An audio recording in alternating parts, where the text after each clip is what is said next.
What happens when the creator of Silent Hill makes a game where you're the ghost? That's exactly what Slitterhead is about, and let me tell you, it's one of the weirdest horror games I've played. But is it actually good? Let's talk about it. Hey friends, welcome back to our channel. Today we are checking out Slitterhead, a brand new horror action adventure game from 2024.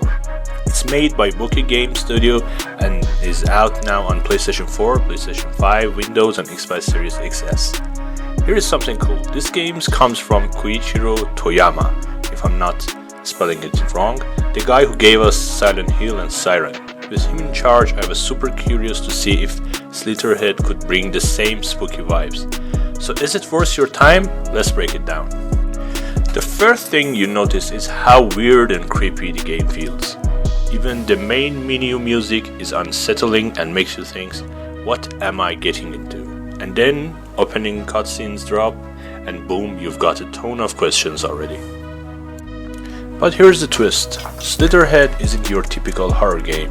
You don't play as a normal human trying to survive. Instead, you start off as a ghost. Yep, you can possess people, mess with objects and even use wild powers like blood magic. It's a fresh idea that gives the game a different flavor compared to other horror titles. Combat is a mix of brawling and using your supernatural powers, and there are puzzles and exploration moments to keep things interesting. The city you explore feels alive but also creepy, especially with all the freaky shape-shifting monsters hiding in plain sight. But honestly, while the game is creative and tries a lot of new things, it doesn't always hit the mark. It's fun for a while, but it struggles to keep that same excitement all the way through its roughly 20-hour story. And if you're expecting something as polished or as scary as Silent Hill or Resident Evil, you might be a little disappointed.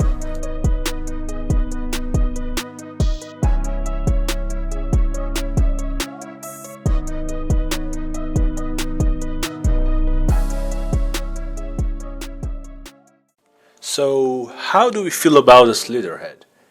I'd give it a solid 6 out of 10.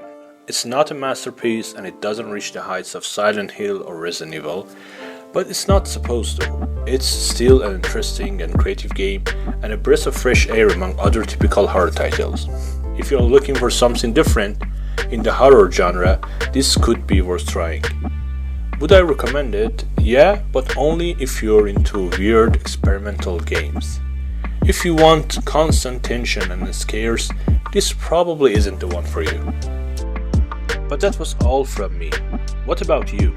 Are you planning to play Slitterhead, or does it seem too strange for your taste? Let me know in the comments. And hey, if you enjoyed this review, hit that like button, subscribe to the channel, and turn on notifications so you don't miss my next video. And I'll see you in the next one.